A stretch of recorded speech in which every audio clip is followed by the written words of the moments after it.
O little lotus flower in the shadow of the wall, O little lotus flower far, far away, O little lotus flower shines like the moon, O little lotus flower gone, gone too soon. Ellen Ripley and her daughter Amanda were separated by tragic circumstance. After the events on the Nostromo, Ripley drifted in space in the lifeboat Narcissus for 57 years, in doing so breaking a promise to her daughter. This detail was revealed in the special edition version of James Cameron's Aliens, and in the years to come, more of Amanda's story during her mother's absence came to light. Notably, in Alien Isolation, the video game depicting Amanda's own alien encounter and its subsequent novelization by Keith R.A. DiCandido. Adding on to the translation of the game's plot were further details of Amanda's past and her search for her mother well before finding hope for answers on Sevastopol Station. The broken promise had cut both her and her mother deep. The novel depicts a conversation between mother and daughter before Ripley's trip out. "Do you remember when I was on leave," she began, "and we went out to Mars on the Tremolino?" Amanda nodded. She'd loved that year of Mom's leave.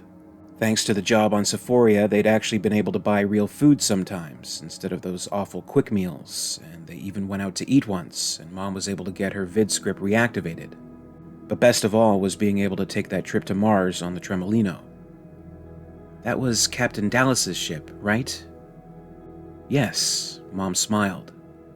"This has to do with him." She had a nice smile, and Amanda was glad that she got to see it again. Especially in this apartment, where hardly anyone ever smiled.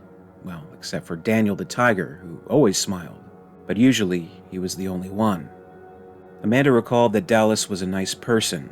She actually enjoyed the trip on the Tremolino almost as much as being on Mars. "What about him?"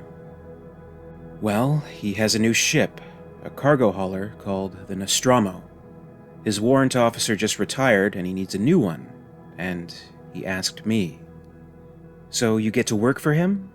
She wiped her nose and grinned. "That's nifty." Mom chuckled. "Yes, it is. Nifty. When did you start using that word?"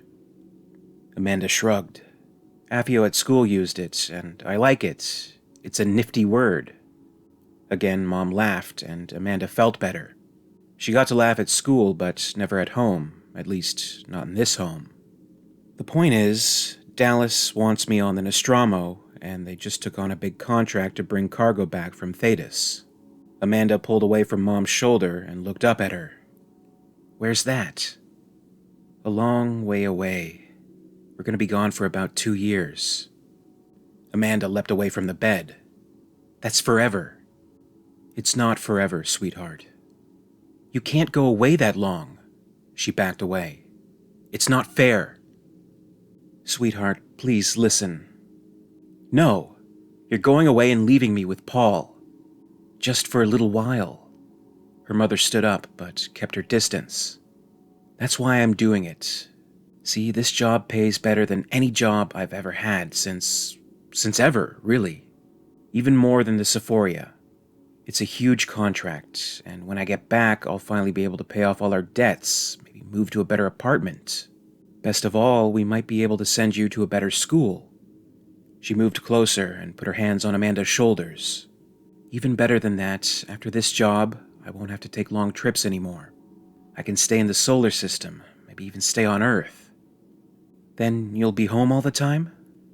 Amanda couldn't believe it. Mom almost never had good news.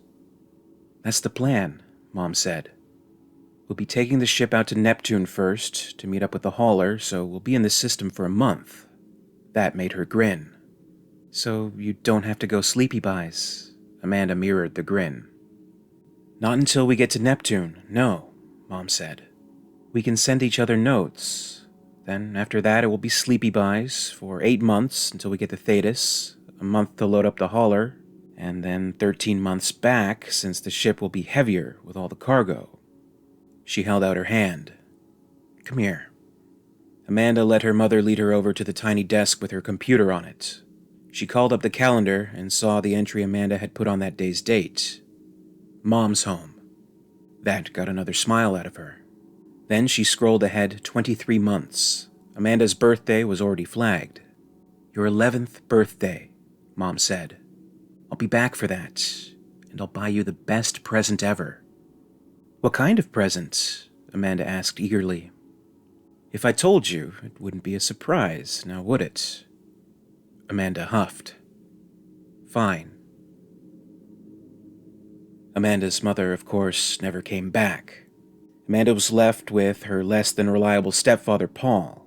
News of the Nostromo's disappearance reached Earth and was plagued by mystery. Amanda was left with only memories, which would visit her often in dreams, including a song she had sung for her since she was a little baby, Little Lotus Flower. These memories began to visit her more vividly as she entered her teenage years. From the novel. Usually her mind bounced from subject to subject. Her homework, her teachers, what she'd eaten, whether or not she could afford to buy new clothes, and so on. This time all she could think about was her mother. She wished she'd kept the recordings of the messages they'd sent each other while the Nostromo had still been in system. "I'll be back for that, and I'll buy you the best present ever." She'd erased them in anger on her 12th birthday. The most vivid memory she had of her mother, though, was how she would sing lullabies to Amanda when she was an infant. They weren't wholly formed memories, though, more like a screen grab, a brief moment in time. An ingrained impression with a soundtrack. "Oh, little lotus flower, in the shadow of the wall. Oh, little lotus flower, far, far away. Oh, little lotus flower, shines like the moon. Oh, little lotus flower, gone, gone too soon." The memories persisted into adulthood. In 2137, during her mission to the Sevastopol station aboard the US CSS Torrens, they came to her dreams while in cryosleep. Per the novel, dreams while in cryosleep were surprisingly ordinary for Amanda. Under normal circumstances, her slumber was a chaotic mess, as if someone had eaten her entire life and puked it up onto a brightly colored carpet. The night before she boarded the Torrens, for example, right after she gave Dimitri notice and sent Zula a message letting her know where she was going, her dreams were a cacophony of images and sounds, some familiar, others not so much. The deafening noise made by her Mazursky welder, an Earthrise as seen from Luna's observation port, only Earth was as red as Mars. Coffee spilling over a giraffe that looked like the one that had kissed her on a safari trip when she was a kid. The very next day, she stripped down to her underclothes, climbed down into a cryochamber, and heard the pneumatic hiss of the seal. The machine slathered her in cryogel, the anesthetic put her under, and she fell into stasis. Once there, her dreams were amazingly straightforward, as her mind harkened back to her earliest memories. Her mother, holding newborn Amanda in her arms, singing, "Oh, little lotus flower, in the shadow of the wall. Oh, little lotus flower, far, far away. Oh, little lotus flower, shines like the moon. Oh, little lotus flower, gone, gone too soon."